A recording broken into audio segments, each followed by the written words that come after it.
నెహెమ్యా గ్రంథము 2వ అధ్యాయము 2వ వచనం నుంచి చదువుతున్నాము.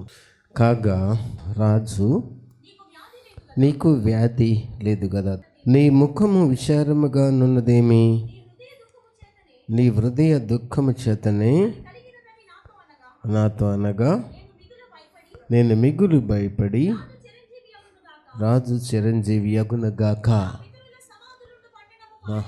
పాడైపోయి ఉండగా. చాలు. నెహెమ్యా రాజు దగ్గరికి వెళ్ళి, మా పితరులు సమాధులుండు పట్టణం లేక దాని గుమ్మాలు అగ్ని చేత కాల్చబడి ఉన్నాయి అని చెప్పి విజ్ఞాపన చేయలేదు. ఆయన ఉపవాసం ఉండి దాని విషయమై చింతించుచు, దాని విషయమై దుఃఖించుచు, దాని విషయమై భారము కలిగి ఉండిన ఆ సమయాన్ని బట్టి ఆయన ముఖాన్ని చూసినటువంటి రాజు గత కాలంలో చూసిన ముఖానికి ఇప్పుడు చూసిన ముఖానికి ఆయన వ్యత్యాసమును గుర్తించారు.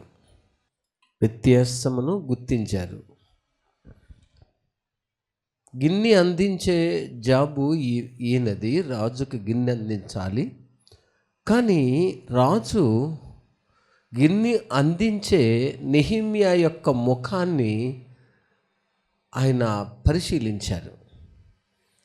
ఇదివరకు ఉన్నట్టుగా లేదు ఆయన ముఖము దుఃఖంగా ఉంది. అందుకనే రాజు అంటున్నారు, నీకు వ్యాధి లేదు కదా, ఎందుకు నీవు ఎలా ఉందట, నీ ముఖము విచారంగా ఉందేంటి, నీ హృదయ దుఃఖము చేతనే అది కలిగినది కదా, నీ ముఖము ఎలా ఉంది, విచారంగా ఉందేంటి అని చెప్తున్నారు. మనిషి ముఖాన్ని చూసినప్పుడే మనిషి సంతోషంగా ఉన్నారా, విచారంగా ఉన్నారా, బాధగా ఉన్నారా, ఇబ్బందుల్లో ఉన్నారా, శోధనలో ఉన్నారా, నలిగిపోతున్నారా, లేక కలవరంతో ఉన్నారా, కష్టంలో ఉన్నారా, ఎవరికి చెప్పుకోలేని స్థితిలో ఉన్నారా అని అన్నీ కూడా మనిషి ముఖములోనే అర్థము అవుతూ ఉంటాయి. నేను కూడా ఒక పోలీస్ కానిస్టేబుల్ గారిని అడిగినాను, ఏంటి బ్రదర్ ఎంత వేదనతో ఉన్నారు మీరు, ఎంత దుఃఖముఖముతో ఉన్నారు ఏమిటి అని అంటే, నా భార్య కాపురానికి రానని చెప్పారండి, ఇప్పటికీ 2-3 మీటింగ్స్ పెట్టాము, అయినా ఆ మీటింగ్కి వచ్చింది కానీ పెద్ద మనుషుల చేత చెప్పించాము కానీ ఆమె రానని తెగేసి ఖచ్చితంగా చెప్పింది అన్నారు. అందుకని నాకు దుఃఖంగా ఉంది, బాధగా ఉంది అన్నారు. నేనేం చెప్పినాను, మీకు ఏం కావాలి బ్రదర్, నా భార్య నా దగ్గరికి వస్తే చాలు అన్నారు. నేను ఆ రోజు ప్రార్థన చేసినప్పుడు దేవుడు చేసిన గొప్ప కార్యం ఏమిటంటే, ఆ రోజు ఆదివారం, ఆయన అడిగింది ఆదివారం, కానీ ఈరోజు సాయంత్రమే ఈయన భార్య రావాలని ప్రార్థన చేస్తే ఆదివారం సాయంత్రమే వచ్చేసారు ఆమె ఇంటికి. దేవుడు గొప్ప కార్యం చేస్తున్నారు చూసారా. పెద్ద మనుషుల చేత చెప్పించిన రాని మనిషి ఒక్క ప్రార్థన చేత దేవుడు గొప్ప కార్యం చేశారు.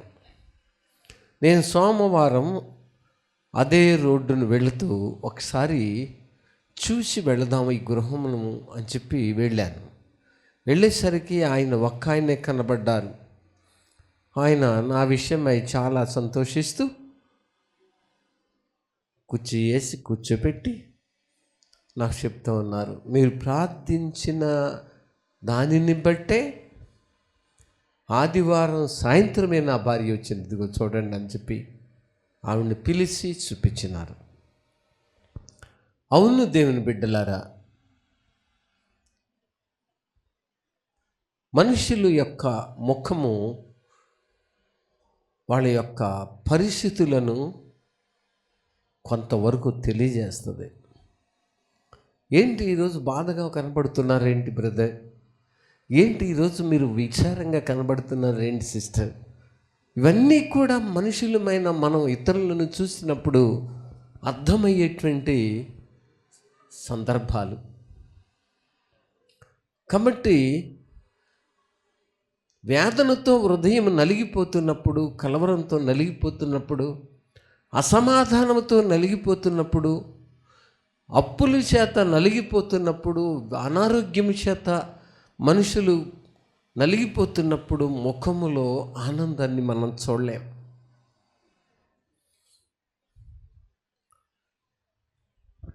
కానీ నెహెమ్యాకున్నటువంటి బాధ అది కాదు. ఆయనకు ఉన్న బాధ ఏమిటంటే, ఇంకా తన పితరులు సమాధులుండి పట్టణము పాడైపోయింది, దాని గుమ్మములు అగ్ని చేత కాల్చివేయబడ్డాయి, ఇంకా లేవు. ఇలాంటి పరిస్థితుల్లో ఆయన విచారంతో ఉండడానికి కారణం ఏంటంటే ఉపవాసం ఉన్నారు, చింతిస్తున్నారు, దుఃఖపడుతున్నారు, దాని విషయమై ఏడుస్తూ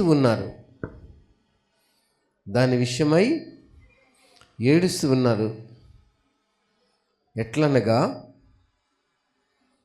నెహెమ్యా గ్రంథం 1వ అధ్యాయం 1 నుంచి, అకల్య కుమారుడైన నెహెమ్యా యొక్క చర్యలు 20వ సంవత్సరంలో కిస్లేపు మాసమున నేను షూషను కోటలో ఉండగా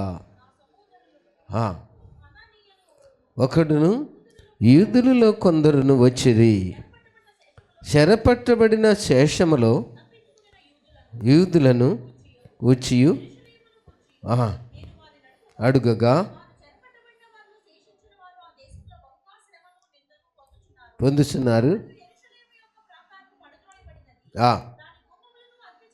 కాల్చబడినవని నాతో చెప్పిరి.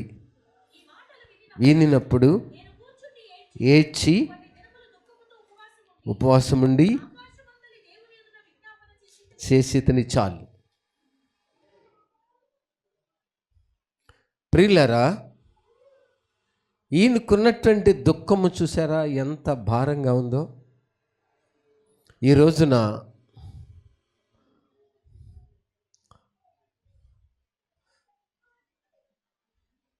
నెహెమ్యాలు కావాలి అన్నారు.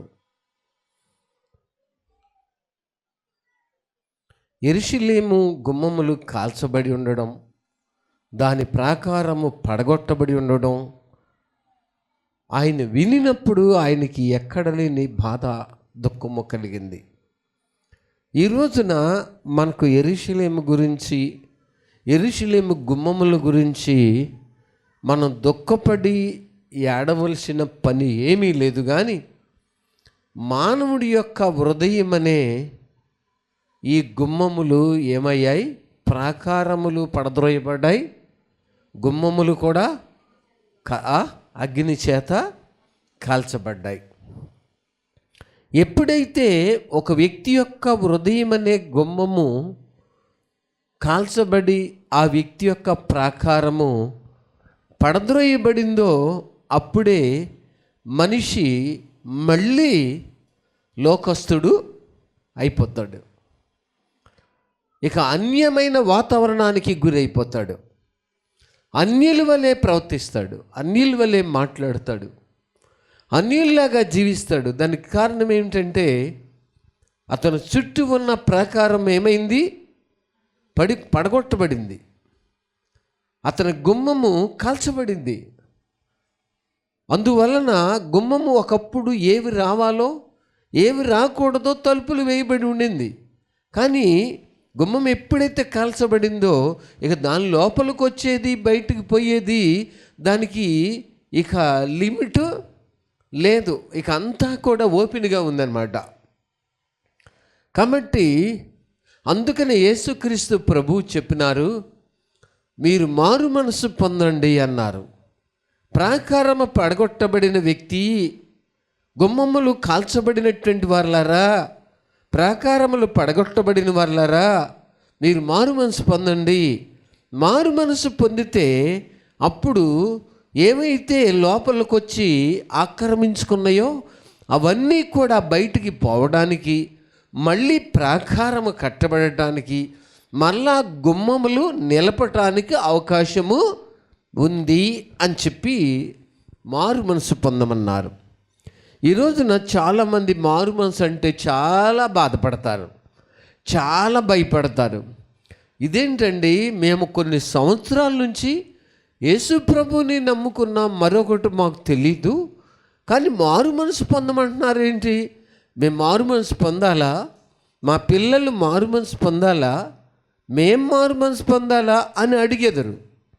లేదు ప్రియులారా, ప్రాకారము మరలా కట్టబడాలి అంటే, మరలా గుమ్మము నిలబెట్టబడాలి అంటే మనిషి మారు మనసు పొందాల్సిందే. మారు మనసు పొందాలా? యెషయా గ్రంథం 52వ అధ్యాయం, యెషయా గ్రంథం 52వ అధ్యాయం. షియోను లెమ్ము, లెమ్ము, నీ బలము ధరించుకొనుము, పరిశుద్ధ పట్టణమైన యెరూషలేమా, నీ సుందర వస్త్రములను ధరించుకొనుము. ఇక మీదట సున్నతి పొందినవాడు ఒకడైనను అపవిత్రుడు ఒకడైనను నీలోనికి రాడు, నీ లోపలికి రాడు. ధూళి దులుపుకొనుము యెరూషలేమా, లేచి కూర్చుండుము. చెరపట్టబడిన సియోను కుమారి, నీ మెడకట్లు విప్పి వేసుకొనుము. చాలు, చూసారా? ఇక మీదట సున్నతి పొందినవాడు ఒకడైనను అపవిత్రుడు ఒకడైనను నీ లోపలికి రాడు. ధూళి దులుపుకొనుము యెరూషలేమా, లేచి కూర్చుండుము. చెరపట్టబడిన సియోను కుమారి, నీ మెడకట్లు విప్పి వేసుకొనుము.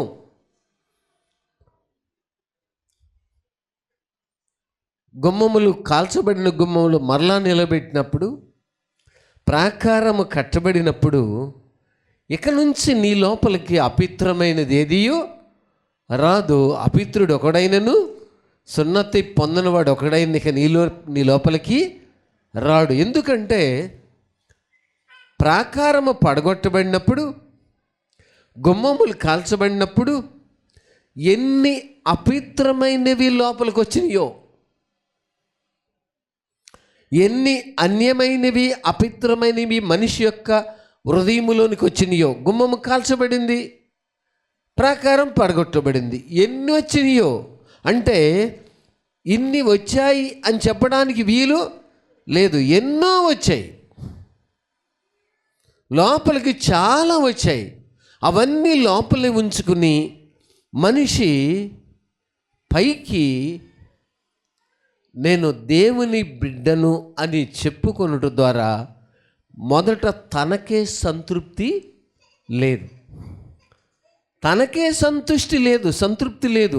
నేను దేవుని బిడ్డనని చెప్పుకునే అంత ధైర్యం కానీ, నేను దేవుని బిడ్డను, దేవుని బిడ్డగా జీవిస్తున్నాననే ఒక సంతృప్తికరమైన ఒక మంచి మనసు ఆ వ్యక్తికే లేక చెప్పడానికి వెనకబడి ఉన్నాడు. ఎందుకంటే తన మనసు, తన హృదయములో ఆ స్టెబిలిటీ లేదు, ఆ ధైర్యం లేదు.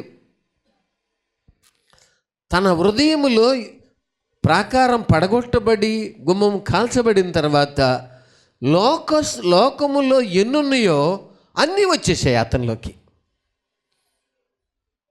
ఎన్నున్నాయో అన్నీ వచ్చాయి.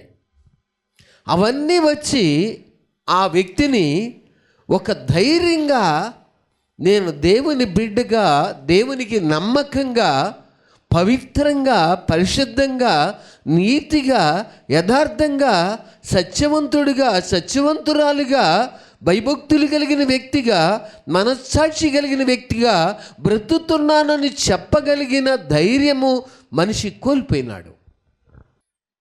అందువలన మనుషులు ఎప్పుడు చూసినా ఎదుగుదల లేదు, ఎప్పుడు చూసినా పాలు తాగే స్థాయిలోనే ఉండవలసిన పరిస్థితి వచ్చింది.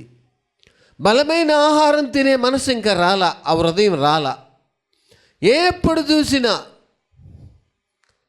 నేను దేవుని నమ్మిన తర్వాత నేను ఇదిగో ప్రాకారము దిట్టపరచబడింది, గుమ్మము బలంగా ఉంది, గుమ్మం యొక్క అడ్డగడియలు కూడా బలంగా ఉన్నాయి, నా మనస్సాక్షికి విరుద్ధమైనది ఏది నా లోపలికి వచ్చే అవకాశము లేదు, నా మనస్సాక్షి అనే ఈ అడ్డగడి తీస్తేనే కానీ ఏదైనా లోపలికి రాదు అనే ఒక ఛాలెంజ్గా, ఒక సవాలుగా, ఒక సాక్ష్యం చెప్పే మనిషి కోల్పోయినాడు. ఎన్నున్నాయి? చాలా ఉన్నాయి. ఏం పోయినాయి బయటికి? కొన్నే పోయినాయి, కానీ చాలా ఉన్నాయి. కొన్ని పోయి చాలా ఉంటే అన్నీ పోయినట్ట కాదు. కాబట్టి నీ ముఖము విచారంగా ఉందేంటి? ఎందుకు బాధగా ఉన్నావు? నీకు వ్యాధి లేదు కదా, హృదయ వ్యాధి చేతనే అది కలుగుతుంది అని రాజు ఆయన యొక్క ఆలోచన చేత ఆయన్ని కదిపారు. మనం కూడా కొంతమందిని కదుపుతాం. ఏంటి ఇలా ఉన్నారేంటి? ఏంటి ఈరోజు ఇలా ఉన్నారేంటి? ఏంటి ఇలా ఉన్నారేంటి?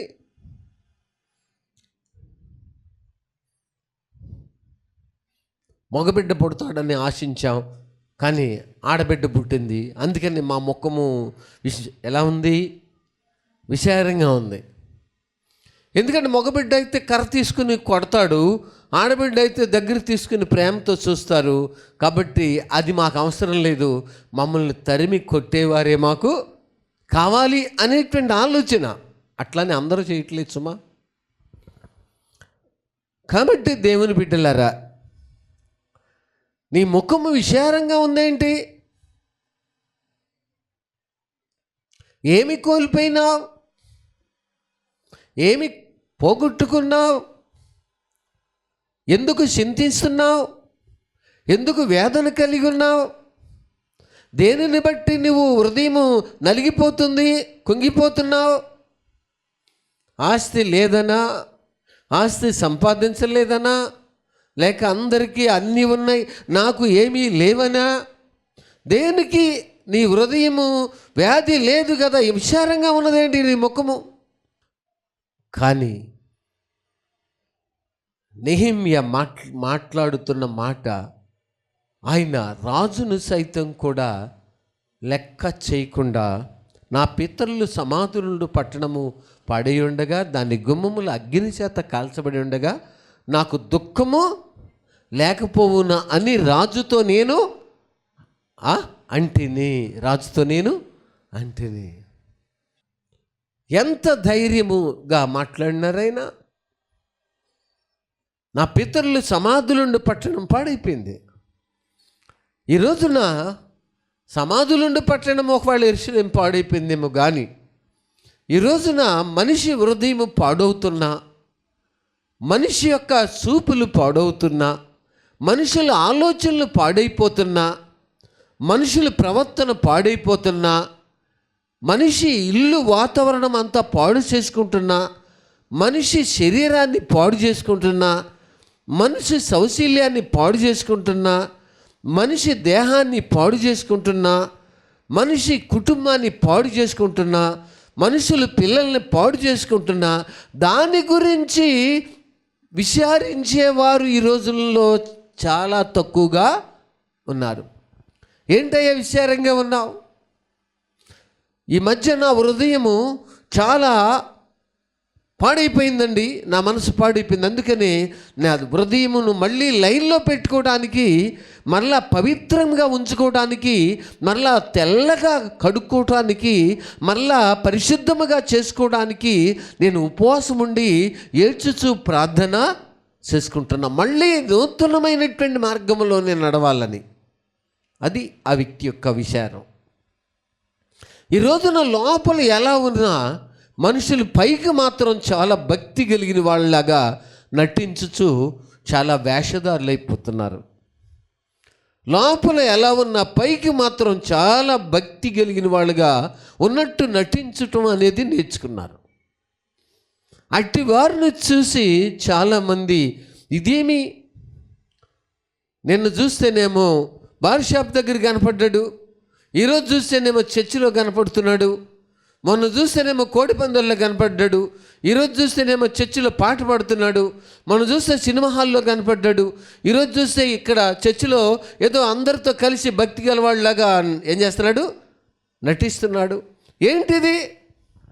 తన హృదయం పాడైపోయి అలా విచ్చలవిడిగా తిరుగుతున్నా, తన హృదయం పాడైపోయినా తనకు ఆ చింత లేదు. తన హృదయం పాడైపోయినా, తన నడక పాడైపోతున్నా, తన యొక్క జీవితము పాడు చేసుకుంటున్నా తనకు ఆ చింత లేదు. పిల్లల పాడైపోతున్నా తల్లిదండ్రులకు చింత లేదు. సంసారాలు పాడైపోతున్నా మనుషులకు చింత లేదు. ఆత్మీయ జీవితము పాడైపోతున్నా మనుషులకు చింత లేదు.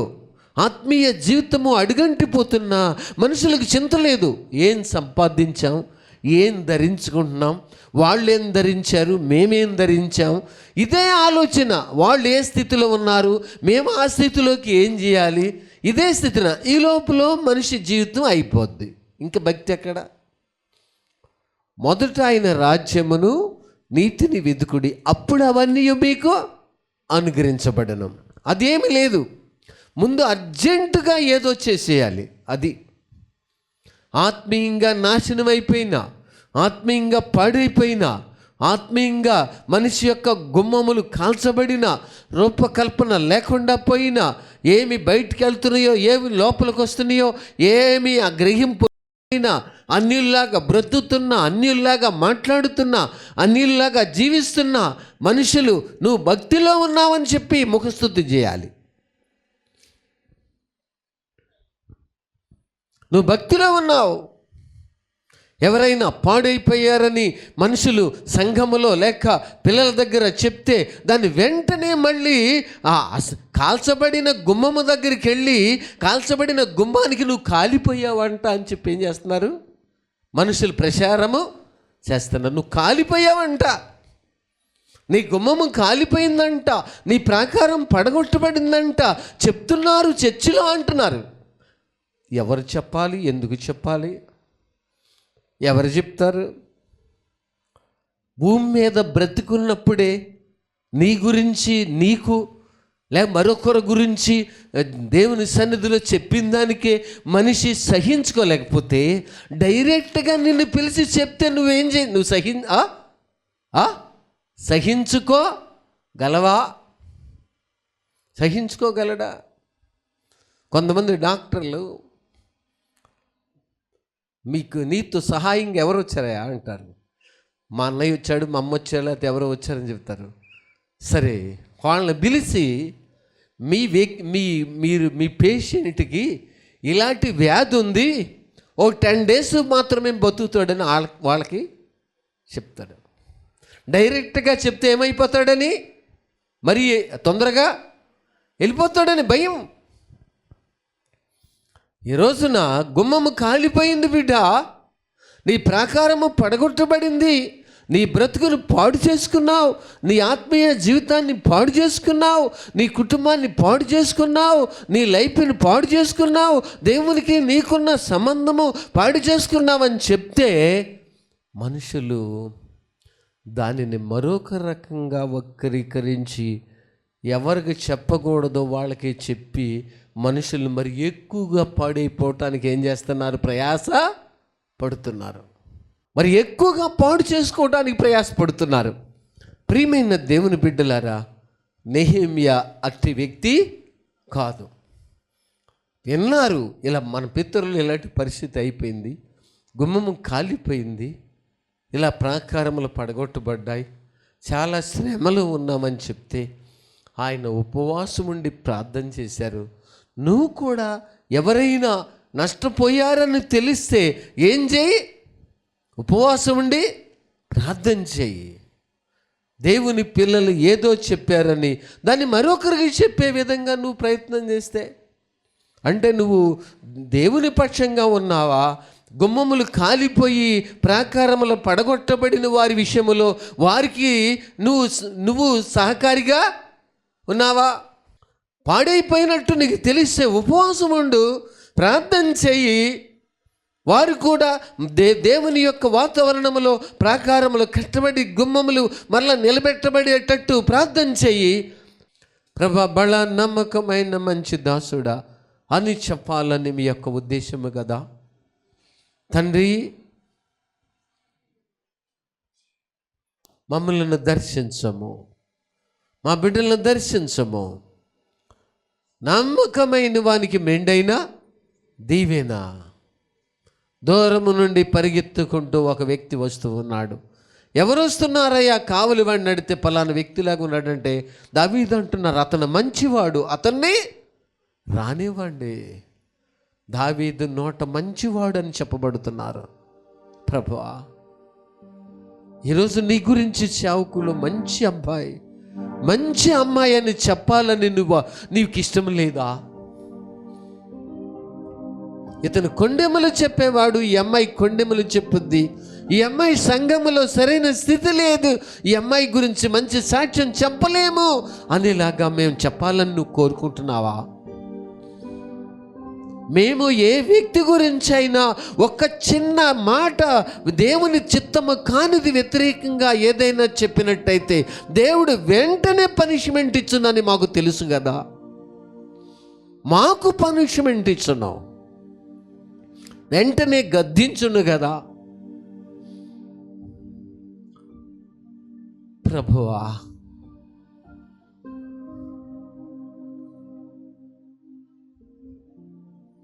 సత్తువు గల భూమిలో ద్రాక్ష తీగలను నాటితే అది కాయాల్సి వచ్చేసరికి ఏ కాయలు కాసింది? కారు ద్రాక్షలు కాసింది. ప్రభా, ఈరోజు మా స్థితి ఏమిటి? ప్రాణము పోయే అంతగా సంఘము పక్షముగా, దేవుని పక్షంగా, సేవకుల పక్షంగా మేము ఏం చేయాలి? నిలబడాలి. నిజమా? నీ చేయి చూపించు. అది దేవుని చిత్తము. నీ విషయములో కీడు కోరుకుంటే ఛేదింపు. నీ విషయములో కీడు ఆలోచన వస్తే దేవుడు వెంటనే గద్దించును కదా సేవకుల్ని. ఒక చెడ్డ ఆలోచన వస్తే గద్దించునే కదా. ఇది పవిత్రమైన వాతావరణము, చెడిపోయిన హృదయముతో కలిగిన వాతావరణము కాదు. మహాగణుడును మహోన్నతుడు అయిన ప్రభా, మీ సన్నిధి మాతో ఉంచండి, మీ నడిపింప దయచేయండి. ఇచ్చిన కొత్తలు మన హృదయాల్లో ఫలింపు చేయమని యేసు నామమున అడుగుతున్నాం తండ్రి, ఆమేన్. తండ్రి ప్రేమయు, కుమారుని యొక్క కృపయు, పరిశుద్ధాత్మని యొక్క అన్యోన్య సావాసము ఈ మేరకు తోడే నడిపించుకొనును గాక. ఆమేన్.